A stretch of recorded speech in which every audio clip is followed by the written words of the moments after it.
Welcome back to the Center in the City podcast. My name is Wade, and I am so glad you are here.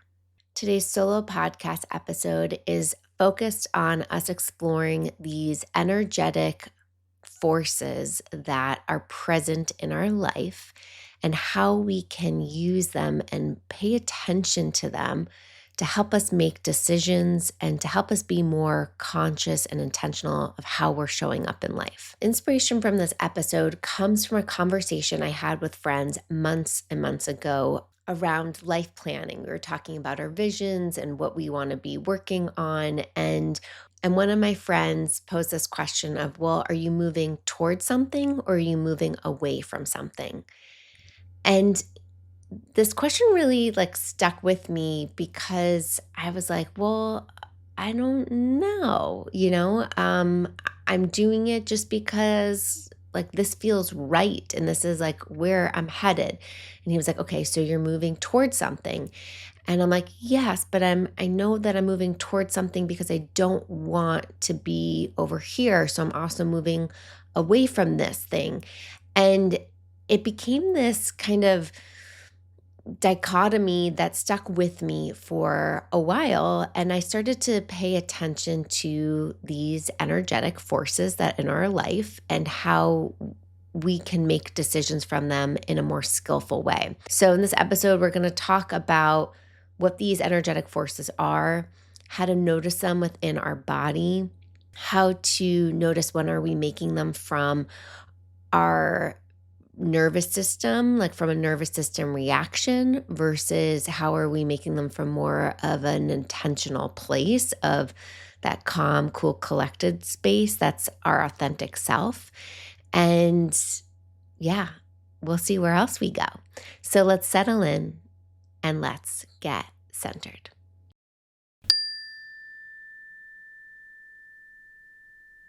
What I see in my coaching, and one of the reasons I got into the world of coaching, is because I saw people living a life on autopilot, living this life on default, versus being really intentional with how they spend their time, their energy, what they work on, who they want to be around, what environment they want to be living in. And to be honest, I feel like this is how I was also operating before I had my own shitstorm, my cancer diagnosis, and also losing my mom to cancer at the same time. For me to have this wake up call to recognize how precious our life is. And not only how precious our individual lives are, but how precious the world is, how precious our time on earth together is, how precious our contribution is.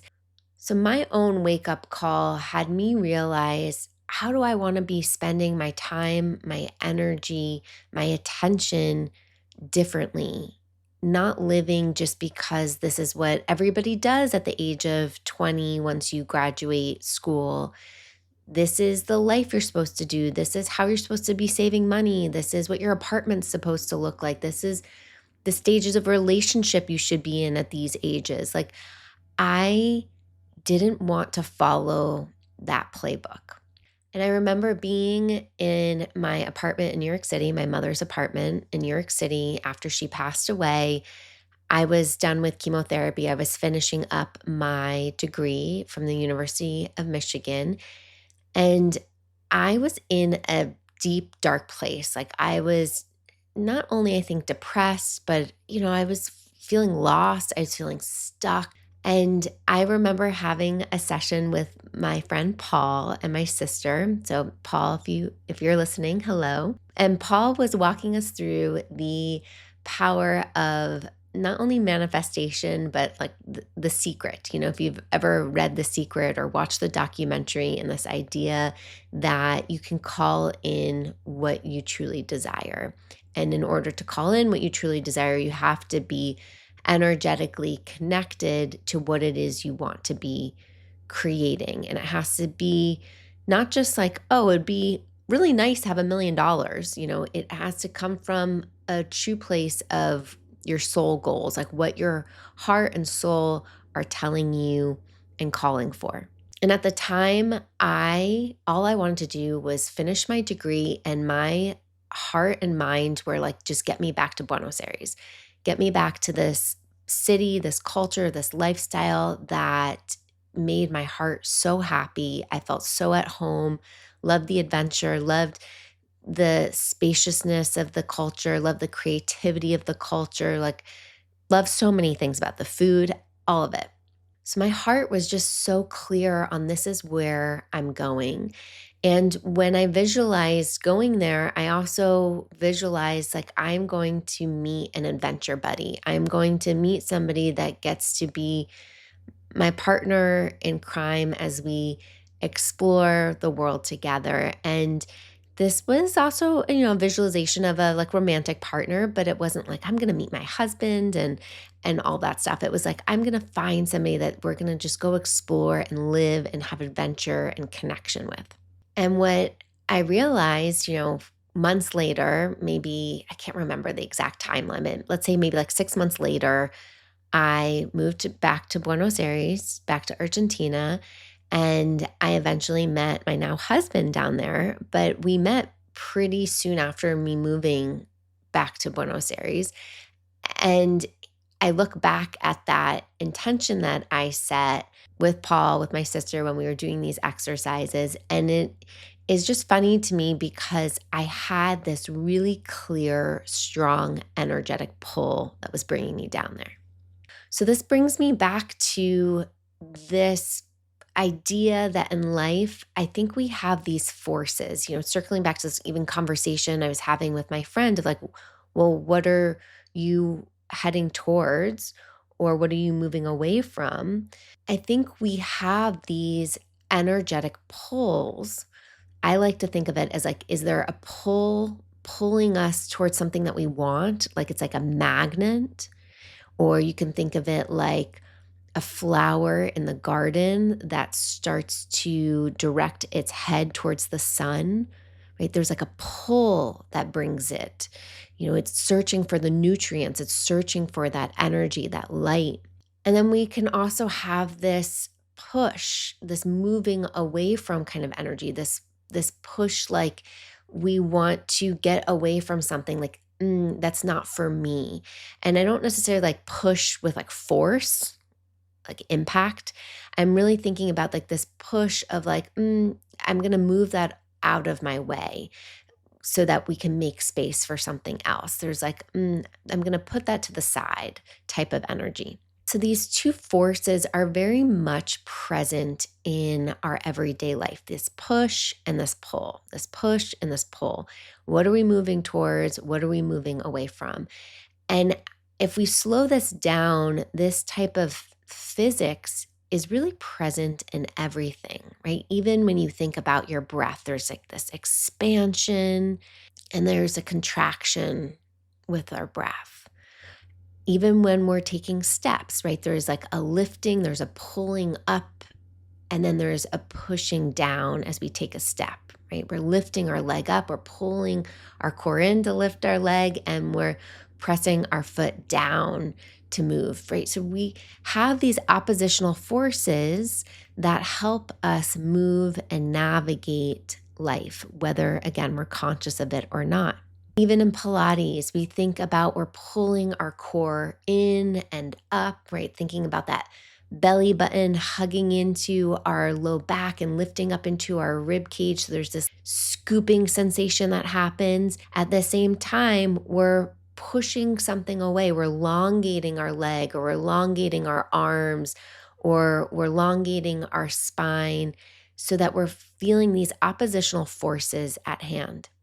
When we make decisions in life, and I know this happens a lot. Oh God, I get trapped in this all the time. I see this in my coaching clients as well. It's like we get very trapped that our head and our minds need to figure it all out, that they need to solve the problem, that our mind is the thing that needs to have the clarity of where we're going. And once our mind has it all logically and analytically figured out, like that's what we can move towards. And our mind is really great. Like we are grateful for our thinking, analytical, analyzing mind. And I've talked about this on the podcast before. We can depend on our mind way too much, that we let the mind be the driver when really our body holds so much more wisdom and insight that if we pay more attention to our body from the shoulders down, I think we could all live a way more connected, aligned life that feels authentic and more easeful. And I know this might sound like fluff to a lot of you listening. I get it. I can sometimes also feel that way. But then when I step into living from my body and not my mind being the driver, I am so much happier. I recognize that there's so much more expansion and ease and wisdom when I live more from my body than when I am letting my mind be the driver. So, when we enter our bodies, when we can pay attention to this push and pull force within our body, I think unlocking this has potential to offer us so much more clarity and direction in life. A really powerful somatic tool that can help us tap into our bodies and what we're being pulled forward into, or what we're feeling more of this pushing, this moving away from, can be to merely get still.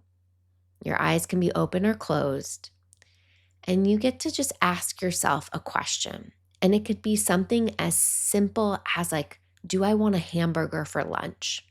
Or it could be something bigger like, do I want to apply to this job? Do I want to text this person back? Do I want to see this person for another date? Do I want to restart my podcast? Like, it can be any question that you're wanting some clarity around. And so once you have that question, sit with yourself, kind of get quiet and notice, is there a pulling sensation happening in the body?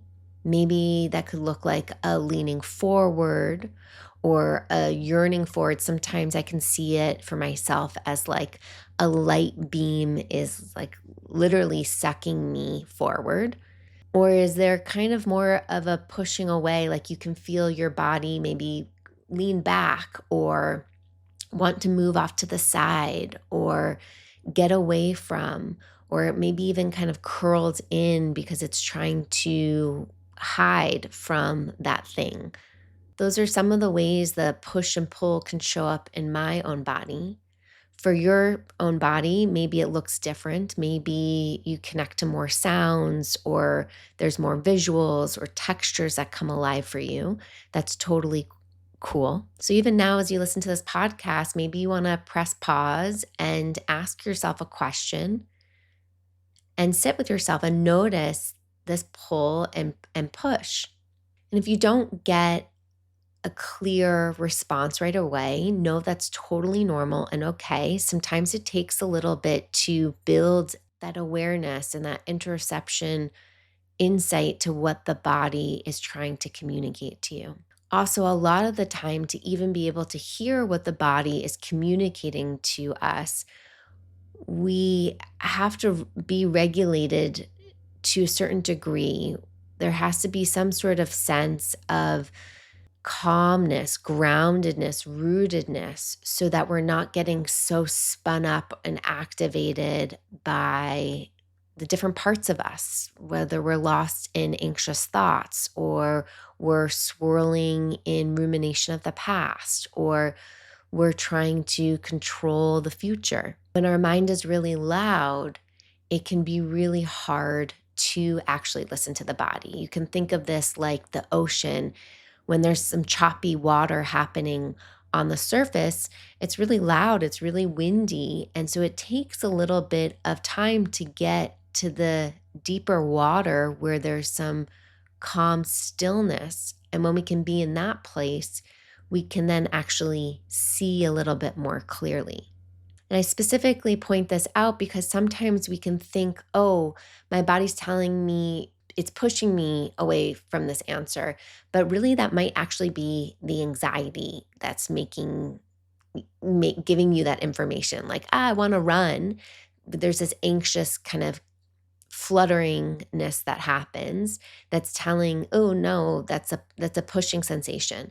And sometimes it takes a while for us to be able to discern, is this my anxiety communicating here, or is this actually wisdom communicating here?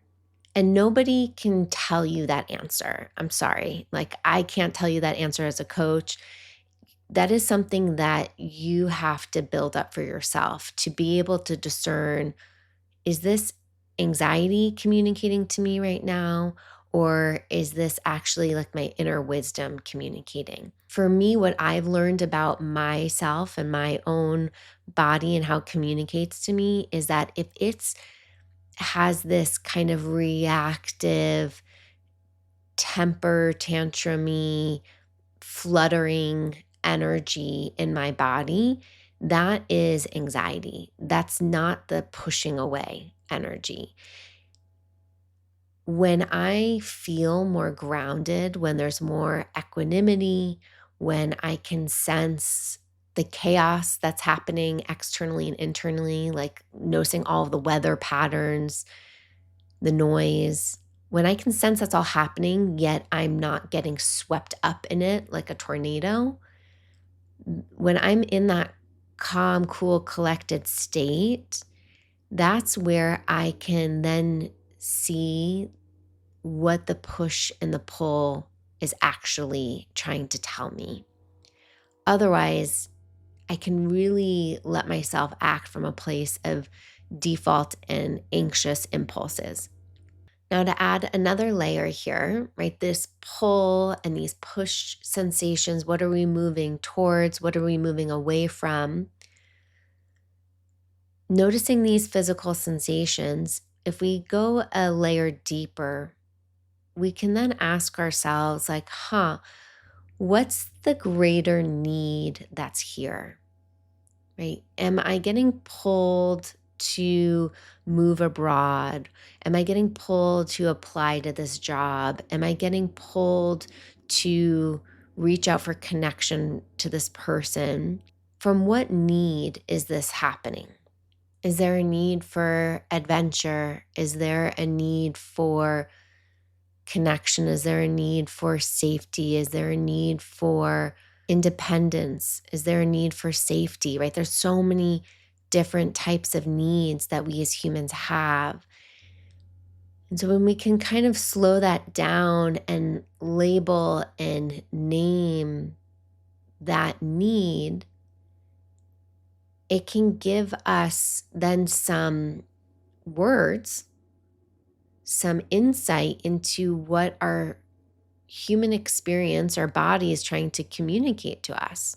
And once we have some language around it, that can then help us not only communicate verbally to other people to help us meet our needs, but also to help ourselves articulate our needs.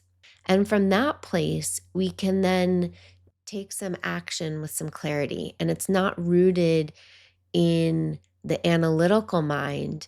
Again, it's rooted from this wisdom that we're sensing and feeling and communicating from our body's insight.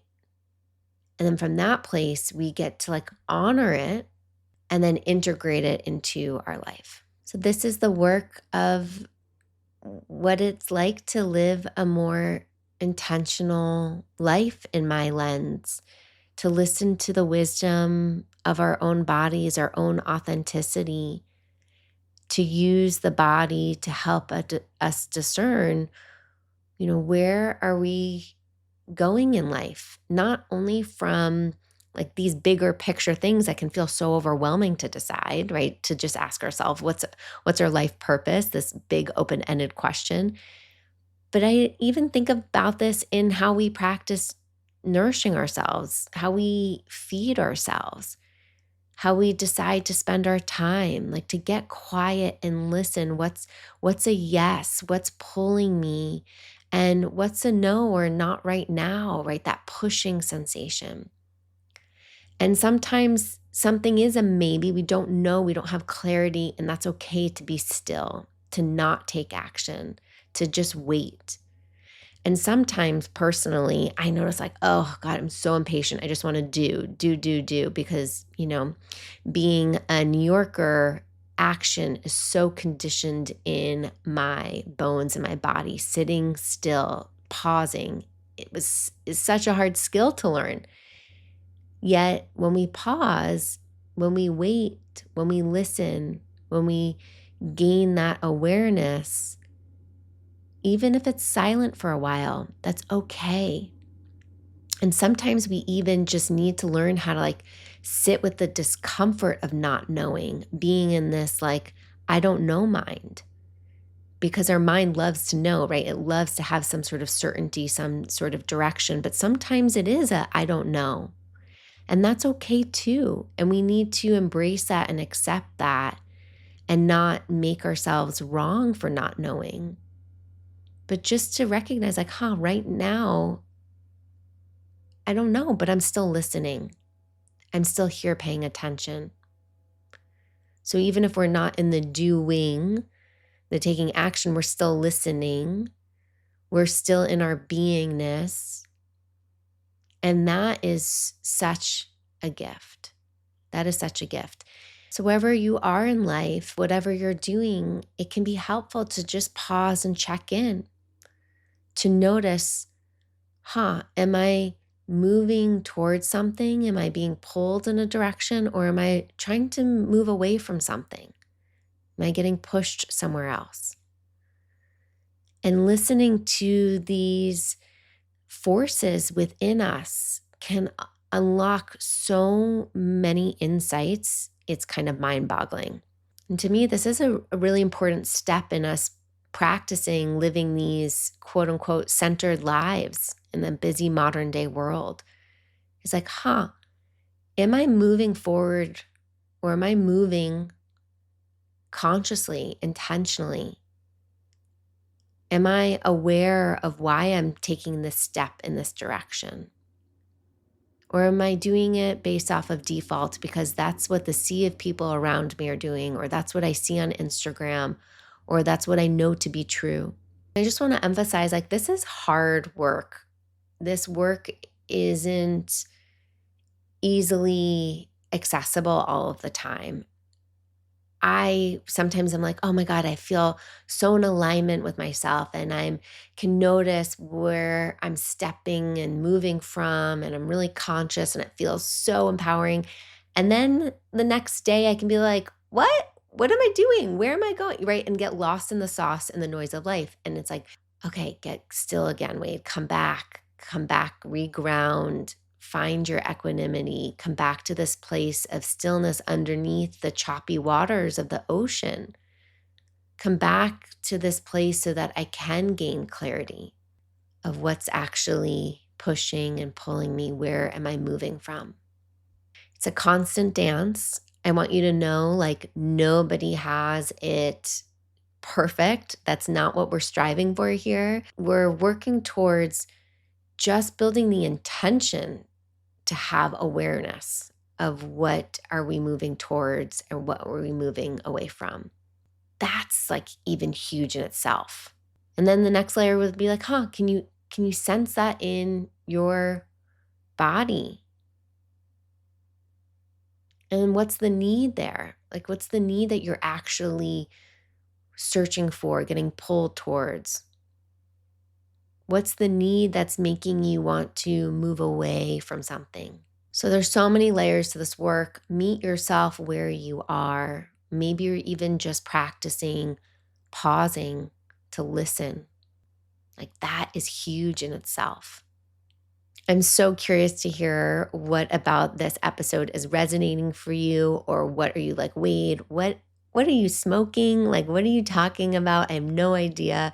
Let me know. I'd love to have some of the feedback. I just felt really called to record this episode because these energetic forces have really been present for me in the last few months. And I want to share them with you in hopes that they're helpful for you and how you navigate your own life. One of the things I meant to share earlier is that if you're recognizing the choppy waters the ocean are just super loud, they're overwhelming, and you're looking for more support in how to get to that depth of ocean where there's some more clarity, some stillness, I welcome you to check out a free 5-day guided meditation journey that is linked in the show notes. You can also find it on my Instagram or at wadebrill.com/thrive, THRIVE, in five, number five. And you can sign up for this 5-day journey where I have meditations and some journaling prompts and reflection prompts to help declutter the noise, to help kind of clean out the closet, to let go of the things that are clogging you so that there is more space. So I would definitely check that out if you are interested in more support to find or just to touch into those quieter pockets where we can listen. So definitely check that out, linked in the show notes. Let me know how it resonates for you. And thank you so much for being here, as always. I love and am so grateful to enter your ears, your heart, your mind. Please take a moment to share this episode with somebody else in your world that you think that this will resonate with. And until next time, stay centered.